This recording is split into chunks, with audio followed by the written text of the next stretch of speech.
ለቅዱሳን ስላላችሁ ፍቅር ቆንጆ ነው፣ ለቅዱሳን ሁሉ ግን ከባድ። ለአጠገባችሁ ላለ ሰው ምንም ከምታደርጉለት ጸልዩለት። ሰው በጣም ሲበስል ዝቅ ይላል። ክርስቲያን ሲሆን ክንፍ የጀመረው ሰው አላቅም አብ ሊገልጥለት ካልወደደ በቀር ወልድን ሊያቅም ይችል የለም። ካልተገለጠልህ አታቅም። በመከራ እንድታመሰግን የሚያደርገው ብርሃን ነው። መረጃ እንዴት አይሆንም። ይህንን እንድትረዱ እየጸለይኩ ይሄ ምን ጸሎት ያስፈልገዋል? ጳውሎስ ኖ መንፈሳዊ ነው ጉዳዩ። አንደርስታንድ ማድረግ መንፈሳዊነት ነው። ይህንን ኃይል ታዲያ እንዲሰጠን ለምን ስትሉት አለ። በደጅ ያለው ዓለም የፍልስፍና ጥርቅም ብቻ አይደለም። የመናፍስቱ ዓለም ኃይል አለ ደጅ።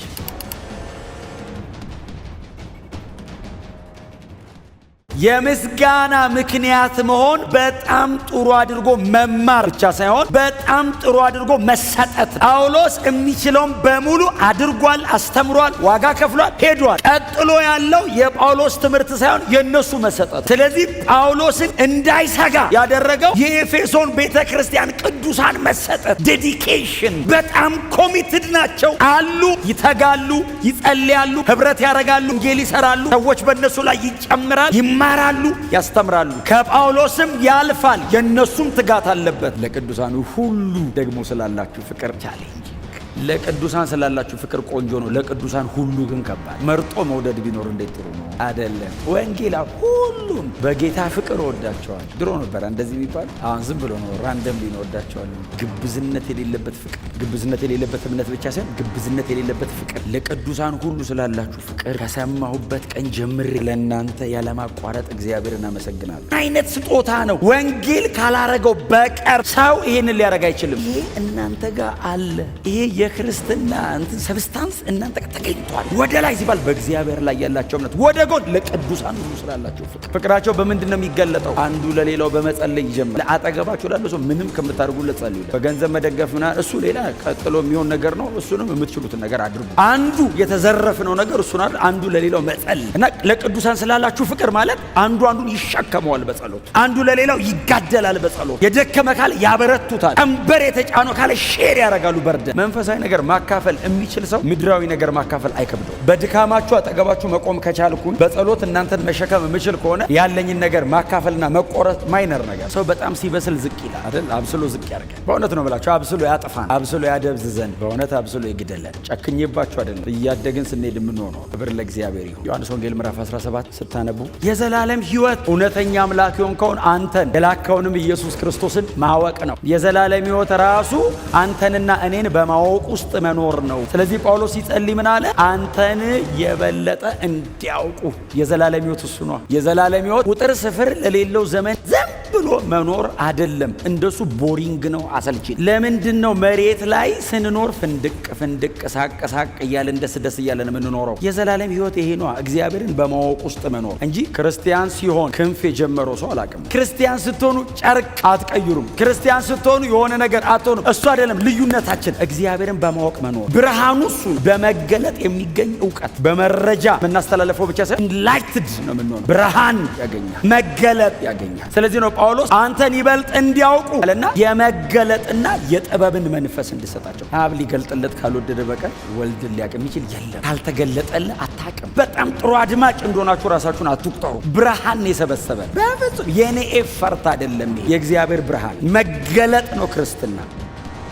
ለዛ ነው እየተሰቃየ የምታመሰግነው። ሰብስበው ገረፏቸው ይላል። ከዛስ ትተው ሊሄዱ ነው ሲባል መጡ። ምንድነው ሲሏቸው እናመስግን። ለምን? ለዚህ ስም እኛ መከራ ለመቀበል እድል አገኘን። ለእግዚአብሔር ውለታ ዋልኩ አይደለም ያሉት፣ እግዚአብሔር ውለታ ዋለልኝ። ምን አድርጎ? ለዚህ ስም መከራ የመቀበል እድል። ፕሪቪሌጅ። በመጋዝ ተሰነጠቁ ሚል አንብቤ ነበር። አዎ መገረፍ ጀመርኩ። በመከራ እንድታመሰግን የሚያደርገ ብርሃን ነው። መረጃ እንዴት አይሆንም። ብርሃን ሲያገኝ መገለጡ ሲወርድ ላይ ስለ ጌታ ብለህ የምትከፍለው ነገር በሙሉ ደስታ ነው እንድታቁ አለና ምን ይስጠን? የመገለጥ መንፈስ። በጣም ስኮላሩን ጳውሎስንና ፊደል ያልቆጠረውን አሳጥማጅ ጎን ለጎን ቁጭ አድርጎ አገልጋይ ያደረገ ጳውሎስ ይገርምሃል፣ እኔ ስለሚገባኝ አይደል ወደር የሌለውን ምሕረቱን ለማሳየት ከኃጢአተኞች ዋናውን እኔን አዳነኛል። እችዬ ነው አይደለም ያለው፣ ብርሃን ያገኘኛል። አየሁትን ቢልለው አልችልም አለ። ከዚህ ጋር የተያያዘ ጡት አለው አንድ መሃል ላይ አይደል? የልቦናቸው አይኖች እንዲበሩ ሚል አለ መሃል ላይ የልቦናቸው ዓይኖች እንዲበሩ ያለበት ምክንያት አለው አይደል? በቅዱሳን ዘንድ ያለውን የርስት ክብር ባለጠግነት ምን እንዲሆን ታውቁ ዘንድ አይደለም የሚለው? በቅዱሳን ዘንድ ያለው የርስት ክብር ባለጠግነት። ይህንን የተረዳ ሰው ቸርች ውስጥ መኖር አይከብደውም፣ ክርስቲያን ሆኖ መኖር አይከብደውም። በቅዱሳን ዘንድ ያለ የርስት ክብር ባለጠግነት። አጠገቤ ያለው ወንድም ይሁን እግዚአብሔር በክብር ባለጠጋ የሆነ ርስት አስቀምጧል። የልቡ ዓይን ሰው ሲበራ አጠገቡ እግዚአብሔር ያስቀመጠል በክብር ባለጠጋ የሆነ ርስት አለ። አጠገቤ ባለው ወንድም ውስጥ ያለውን እግዚአብሔር ለቤተ ክርስቲያን በረከትና ጥቅም አድርጎ ያስቀመጠው ነገር እጠቀማለሁ። ይሄንን መጠቀም የምትችለው እንዴት ነው? የልብ ዓይን።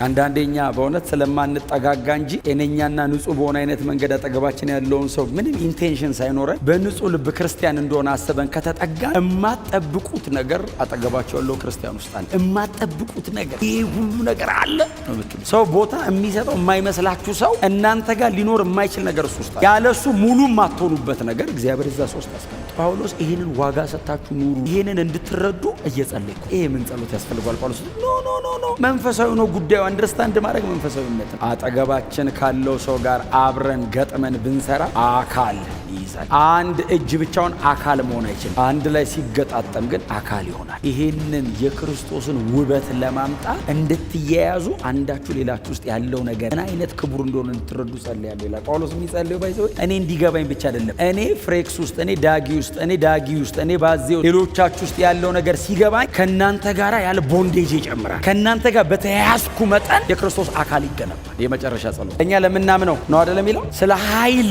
ነው የሚያወራው። አራተኛው ጸሎት ኃይል ነው። በጣም ዝነኛ ነው በእውነት። ለእኛ ለምናምን ከሁሉ የሚበልጥ የኃይሉን ታላቅነት እንድታውቁ። ለእኛ ለምናምን ኢቭን የኃይሉ ታላቅነት ለእኛ ለምናምን ከሁሉ ይልቅ የሚበልጠውን የኃይሉን ታላቅነት እንድታውቁ ይልና ይሄ ጸሎት ነው አይደል? ጸሎት ነው። ይሄም ጸሎት ነው ባይዘ እንድትረዱ። ምንድን ነው የምንረዳው? ለእኛ ለምናምን በቅዱሳን መካከል በቤተ ክርስቲያን እግዚአብሔር ኢንቨስት ያደረገው የኃይሉ ታላቅነት አለ። ኃይል አለ አይደለም የሚለው? የኃይሉ ታላቅነት ነው የሚለው። እግዚአብሔር ከተገለጡና ካሳየን ኃይሎች መካከል እጅግ ግዙፉ ኃይል ማለት ይሄንን ኃይል ይሄ ኃይል ማለት ይሄ ነው ማለት ነው የምትሉትን የምትኖሩበት ኃይል ኤክስፔሪየንስ መደረግ ይችላል ቸርች መካከል ስላለ ይሄንን ኃይል ለኛ ለምናምን እግዚአብሔር የሰጠውን ይሄንን ኃይል እንድታውቁልና ኃይሉ ይሄንን ያክላል አይልም። መመዘኛም ያው መጠንም ስለማይችለው ኃይሉ ይሄንን ያክላል ሳይሆን የሚለን ኃይሉ ሲመጣ የሚሰራው ስራ ብሎ ይሄ ኃይል ታዲያ የት መጥቶ ሰርቶ ያውቃል ስትሉ ጌታ ከኢየሱስ ክርስቶስ ጋር ትንሣኤ አይደለም ያየ የት ነው የታየው ይሄ ጳውሎስ ስትሉት ይሄንን ኃይል እግዚአብሔር ወደ ኢየሱስ መቃብር ልኮት ያውቃል። የመጨረሻ ነው ያለውን ኃይል እኛ ስንጠራው የምንጠራው የትንሣኤው ኃይል ብለን እና ይሄንን ኃይል እግዚአብሔር ወደ ልጁ ወደ ኢየሱስ መቃብር ላከው። ወደ ኢየሱስ መቃብር ሲልከው ይሄ ኃይል ኢየሱስን ባንዴ 6 ነገር አረገ። አንደኛ ከሞት አስነሳ፣ ሁለተኛ በቀኙ አስቀመጠ፣ ሶስተኛ ከስም በላይ ስም ሰጠ፣ አራተኛ መልካምና ክፉ በሆኑ መዋቅሮች ላይ ሾመው፣ አምስተኛ ሁሉን ከእግሩ በታች ያስገዛለት፣ ስድስተኛ የቤተ ክርስቲያን ራስ አረገ። ይህንን ባደረገ ጊዜ የብርታቱ ጉልበት ታይቷል። ይሄ ኃይላው ይሄንን ሁሉ አዲስ ኪዳን ላይ ያለ ትልልቅ ነገር የሰራ ኃይል ነው። ይህንን ኃይል ታዲያ እንዲሰጠን ለምን ስትሉት አለ እናንተ ማለት እና እንድታውቁት የኋላዬን እየረሳሁ ከፊት ያለው ለመያዝ እዘረጋለሁ። ጌታ ወደ ላይ ስለጠራኝ ከፊት ይልቅ እፈጥናለሁ። ለምንድነው የምትፈጥነው? ለምንድነው የምትሮጠው? ለምንድነው የምትታገለው? ለምንድነው ከፊት ይልቅ እፈጥናለሁ ቸኩላለሁ የምትለው ስትሉት የመጀመሪያው ክርስቶስንና የትንሣኤውን ኃይል እንዳውቅ ከሞት ያስነሳበትን ይህንን ኃይል እኔ መሬት ላይ እንድኖርበት ኢየሱስ ከሞት ተነስቶ በአባቱ ቀኝ ተቀምጧል። በዚህ ኃይል ሞት ተሸንፏል። በዚህ ኃይል እግዚአብሔር ሰይጣንን ዲስአርም አድርጎታል። ማዕረጋቸውን ቆርጦ አደባባይ ላይ እርቃናቸውን አሳይቷል። በዚህ ኃይል እኔ ገላትያ፣ ኤፌሶን፣ ሮም፣ ኢየሩሳሌም ወክ ላርግ በዚህ ኃይል እንዳውቀው ማለት እንድራመድበት፣ ልስበክበት፣ ልኑርበት፣ ላገልግልበት እግዚአብሔር በዚህ ሙላት። ወዳጆቼ ይሄ ኃይል ያስፈልገናል። ይህንን ኃይል ኤክስፔሪየንስ ማድረግ አለብን። በዚህ ኃይል መመላለስ፣ በዚህ ኃይል ሰርቭ ማድረግ፣ በዚህ ኃይል በህይወት መኖር። በደጅ ያለው ዓለም የፍልስፍና ጥርቅም ብቻ አይደለም። የመናፍስቱ ዓለም ኃይል አለ። ደጅ የጨለማው ዓለም የሚመራው በአጋንንት ኃይል ነው። ድግምት አለ፣ ከኋላ መተት አለ፣ አስማት አለ፣ ጥንቆላ አለ። ስለዚህ በንግግር ብቻ አትችለው። ኃይል ያስፈልጋል። የሚበልጠው ነው የሚገዛው፣ የሚበልጠው ነው የሚረግጠው፣ የሚበልጠው ነው ድል እያደረገ የሚቀጥለው። ቅዱሳን ለሆንን ለእኛ ይሄ አቬለብል የተዘጋጀ የቀረበ። ወዳጆቼ ይሄንን ተቀብለን ምንም እንዳልተቀበልን እንዳንነው። ይሄንን የሚያክል ነገር እግዚአብሔር ኢንቨስት አድርጎብን ምንም እንዳልተቀበለ ሰው ሆናችሁ እንዳትሉ። ብዙ ስልጣን የተጎናጸፈ ሰው ሲመጣ እኮ ያስታውቃል፣ ይጠበዋል መንገድ። ሰውዬው እኮ ሳይዝ ከእናንተ ላይ በልጥ ይችላል። እግዚአብሔር ቸርችን እንደዚህ ነው ያደርጋል። አለ ስልጣን አርጓታል፣ ኃይል አፍስሶባታል። ስለዚህ ዝም ብላ መሬት ላይ ያለች አንድ ኦርጋናይዜሽን አይደለችም። እግዚአብሔርን ወክላ የተቀመጠች አካል ናት። ስለዚህ ቤተ ክርስቲያን እናንተ ሙቭ ስታደርጉ ሰማይ አብሯችሁ ይንቀሳቀሳል። ክብር ለኢየሱስ ይሁን።